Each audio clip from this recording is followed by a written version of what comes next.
मेरी वफा वतन के लिए और क्या होगी, मुल्क से मोहब्बत की निशानी और क्या होगी। चूमता हूँ सजदों से ज़मीं नमाजों में, जज्बाए वतनी की बेहतर मिसाल और क्या होगी। मेरी बहन को कोई देखे तो दिल में आग सी भड़क जाती है, गुस्सा आने लगता है और सांस रुक जाती है।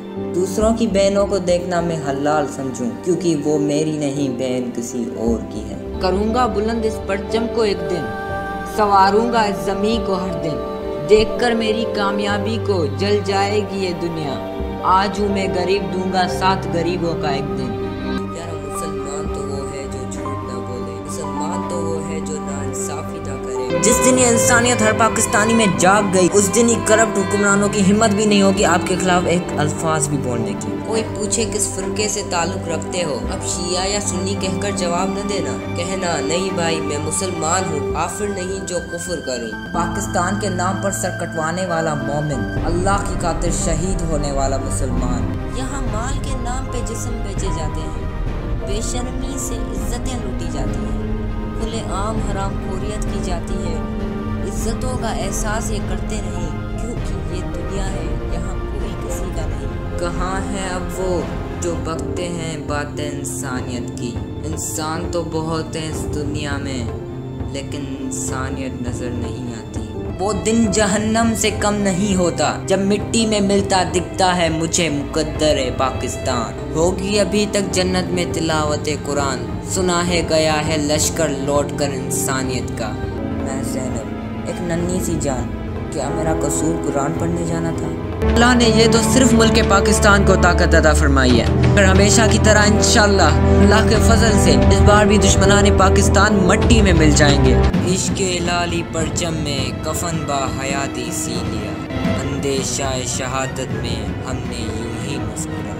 जानों का नजरिया देखकर कोई मुल्क की वफा में शहीद होता है, तो कोई हर वफादार वतन की उम्मीदों को तोड़कर राख कर देता है। मरना चाहते हो तो मर जाओ, लेकिन वास्ता खुदा देता हूँ हमारी जिंदगी के साथ खेल कर नहीं, इस मुल्क के मुकद्दर के साथ खेल कर नहीं। अल्लाह, क्या वाकई यही है मेरे मुल्क का मुस्तकबिल? क्या ऐसे ही लोग अपने हाथों से अपनी औलाद के कातलों को इक़्तिदार पजीर करते रहेंगे? लेकिन जान रखो, आज की जंग तलवारों या तोपों के जरिए नहीं, बल्कि मैनिपुलेट करके जज्बात के साथ लड़ी जाती है। कुफ्फार की हमेशा से कोशिश रही है कि किसी तरह मुसलमानों के ईमान को ख़त्म कर दिया जाए, क्योंकि मुसलमान का ईमान ही उसकी ताकत है। याद रखना, हमें जो दिखता है वो होता नहीं, और जो नहीं होता वो हम मान लेते हैं। ये दुनिया बहुत खतरनाक है, हमें नापाक चीजें पाक करके दिखाई जाती हैं और पाक चीजों को गलाजत में फेंक दिया जाता है, क्योंकि ये अल्लाह का दावा है कि दुनिया तो बनी ही कुफ्फार की जन्नत है, और अगर अहले ईमान ने अल्लाह का रास्ता छोड़कर गैरों का रास्ता अपनाया तो वह तू इज्जु मंतशा व तू जिल्लु मंतशा। अल्लाह हम सब पर अपने खूबसूरत कलमात के सदके रहम फरमाए और हमारे दिलों को कुरान के नूर से उजागर करे। मेरी कौम गाफिल पर तू रहम फरमा, बेखौफ अजल नादान हूँ, मेरी इज्जत की हिफाजत कर, मुझे माफ़ कर बेईमान हूँ। अफसोस है मुझे, आज के वक्त में इल्यूमिनाटी हमारे कंधों पे बंदूक रखकर चला रही है। कौन है ये इल्यूमिनाटी? कुछ जाहिल इंसानों की तंजीम नहीं, बल्कि हम जैसे लोगों का वजूद, जिन्होंने नबी की सीरत का कत्ल कर दिया और अंग्रेजों के गुलाम बन गए। और याद रखना, कोई वक्त आएगा कि कराची में मुसलमानों की बेटियां बिकनी में घूमेंगी और गली गली में जिना आम होगा। अनकरीब वो वक्त आएगा। अगर वो वक्त पाओ तो अल्लाह से सिर्फ सब्र की दुआ करना और मौत का इंतजार करना। बेशक पाकिस्तान समेत पूरी दुनिया तबाह होने को बनी है कि अल्लाह की बनाई हुई हर चीज को मौत का मजा चखना है। रब्बी इन्नी लिमा अंज़लता इलैहि मिन खैरिन फकीर। भले हमने यूएन से ये सजा ना देने की कसम खाई हो, लेकिन इंसानियत और इस्लाम सबसे पहले है। अगर पाकिस्तान का कानून इंसानियत के खिलाफ है तो मट्टी पाए ऐसा कानून। इस नाचीज का मकसद तो अल्लाह के दीन और हुब्बे पाकिस्तान में मर मिटना है। तुम्हारी इंसानियत के कवानीन तो मेरे दीन से बढ़कर थे। क्या ये इंसानियत मेरी बहनों से इंसाफ नहीं करेगी? अल्लाह कुरान करीम में फरमाते हैं, ए मोमिनो, शैतान के कदमों पर ना चलना, और जो शख्स शैतान के कदमों पर चलेगा तो शैतान तो बेहयाई और बुरे काम ही बताएगा। और अगर तुम पर खुदा का फजल और उसकी मेहरबानी ना होती तो एक शख्स भी तुम में पाक ना हो सकता। मगर खुदा जिसको चाहता है पाक कर देता है, और खुदा सुनने वाला जानने वाला है। चाइना के मुताबिक इस फसाद की वजह अलहदी पसंद लोग हैं, और इसी बयान को लेकर आज भी चाइना इन मुसलमानों पर तलवार के जोर पे अपनी सकाफत को गालिब करता रहा है। इन कैंप्स में नजरिया बदलने की पूरी कोशिश की जाती है, और जब भी किसी कैदी से मीडिया इंटरव्यू लिया जाता है तो उसके अल्फाज यही होते हैं कि मेरी मौजूदगी की वजह खुद की रजामंदी है, जो कि यकीनन झूठ है। इन कैदियों की आंखों से ही जाहिर होता है कि इनकी सोच इनके इख्तियार में नहीं, इनके लबों पर आने वाला हर लफ्ज इनको बार बार बता के इनके दिमाग में बसाया जाता है। तवाइफ का हाल जानो, वो भी मोमिन है, उनके मर्ज की वजह से उनसे नफरत ना करो। अगर आज तुम किसी की इज्जत का तमाशा बनाओगे, कल अल्लाह तुम्हारे घर की इज्जत और आबरू को मिट्टी में दफन कर देगा। बेशक अल्लाह हर चीज पर कादिर है। अल्लाह ताला कुरान करीम में फरमाते हैं, इन्ना नहनु नज़लना ज़िक्रा व इन्ना लहू लहाफिज़ून। बेशक ये किताब नसीहत हम ही ने उतारी है और हम ही इसके निगहबान है। मेरे नबी ने तो काफिरों को भी फतह मक्का के बाद मुआफ कर दिया था, जो अल्लाह और उसके रसूल के जानी दुश्मन रह चुके थे, जो मुशरिक थे।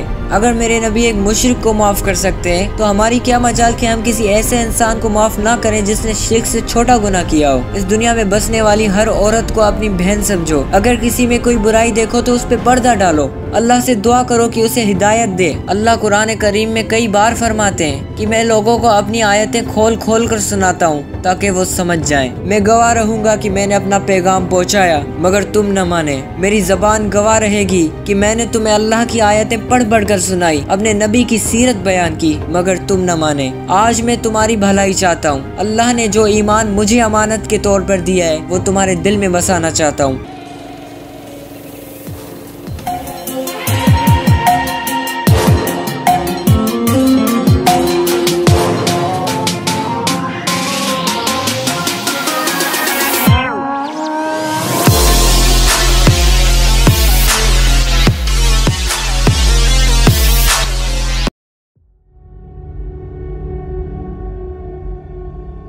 मैंने इस सफ़र का आगाज़ महज एक मकसद को हासिल करने के लिए किया था। मकसद अपनी शख्सियत और सोच की दुनिया में ख़ैमे गाड़ना, और मेरा हदफ वाहिद और वाज़ेह था, अपने मकसद को हासिल करना। ये तो खाना कला में आकर मालूम हुआ कि यहाँ फ़नकार को उसकी मेहनत की उजरत भी मिलती है। मोनेटाइजेशन की बात कर रहा हूँ। मुझे यूट्यूब से कमाने का कोई शौक़ नहीं था, बस मशहूर होने का था। लेकिन मोनेटाइजेशन का मालूम हुआ तो मैंने खोलनी चाहिए। अब ये वो वक्त था कि मोनेटाइजेशन खोलने के लिए टारगेट्स ब्रेक नहीं करने पड़ते थे, बल्कि 0 सब्सक्राइबर से भी you could have started earning. और इसी कोशिश में अनजाने में मैं कोई कोताही कर बैठा, जिस वजह से my AdSense got banned and then I got copyright strike. और यूँ मेरे चैनल के ज़मीन बोस होने के साथ साथ मोनेटाइजेशन की भी मौत वाक़ई हो गई।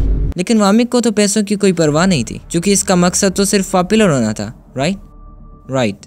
और ये दादा ढोकला मिलता है यार? पैसे तो मिलते होंगे, वैसे माल तो बहुत कमा लेते होगे यकीनन। सुना है कि YouTube पैसे भी दे रहा है। कितना कमा? अबे बस, ये सब सुन के मैं तंग आ चुका था, सबको अपनी दास्तानी मोनेटाइजेशन सुनाते सुनाते, और सबको फिर एक और जरिया जलालत मिल गया। चैनल तो तुम्हारा ग्रो नहीं कर रहा, फजूल मेहनत नहीं कर रहे, ना पैसा ना शोहरत। और ये ताने सुनते सुनते मुझे ख्याल आया कि कंटेंट को बेहतर बनाने के लिए we need 2 things, quantity and quality, ताकि चैनल ग्रो करे। क्वांटिटी हमने मंथ में 5 से 6 वीडियोस कर दी, लेकिन क्वालिटी कैसे बढ़ाएं? उसके लिए तो पैसा चाहिए होगा।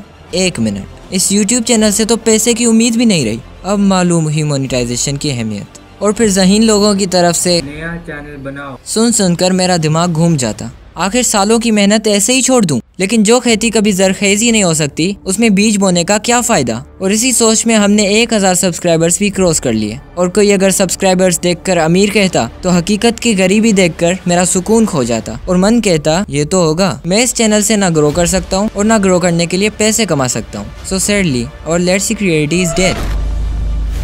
लेकिन क्या इस हार को तस्लीम करके हम हाथ पे हाथ धरे बैठ जाएंगे? वो इकबाल फरमाते हैं ना, थे तो आबा हो तुम्हारे ही मगर तुम क्या हो, हाथ पर हाथ धरे मुंतज़िर फरदा हो। हम मुंतज़िर फरदा तो हैं ही, मगर हाथ पे हाथ धरे नहीं बैठेंगे। इसी नाम को लेकर चलेंगे, एक उम्मीद के साथ कि सितारों के आगे जहां और भी हैं, अभी इश्क के इम्तिहान और भी हैं। एक नई कोशिश की लिंक आपको डिस्क्रिप्शन में मिल जाएगी, अगर सब्सक्राइब करना चाहो तो नवाजिश है। और अब मैं अपने इस चैनल से मुखातिब हूँ। पिछले 3 साल में भले ही तुमने मुझे शोहरत नहीं दी, लेकिन मैं सना का कमेंट या शहजाद की तवज्जो तो दी। Let's seek reality. और क्या हुआ कि तुम मुझे पैसे नहीं दे पाए? सीखने का मौका, बेहतरीन साथी और मुझे यूट्यूबर कहलाने का हक तो दिया। रियलिटी के मालिक। और हाँ, 1000 सब्सक्राइबर्स और 1 लाख व्यूज की खुशी भी तो दी। शुक्रिया। और शुक्रिया उन सब का जिन्होंने मुझे 1000 सब्सक्राइबर्स की खुशी दी। और उम्मीद है हम नए मैदान में मिलकर इससे बड़ी फतवात हासिल करेंगे। चाहे कुछ भी हो जाए, इस चैनल पे 1000 करने वालों का मकाम हमेशा ऊंचा रहेगा।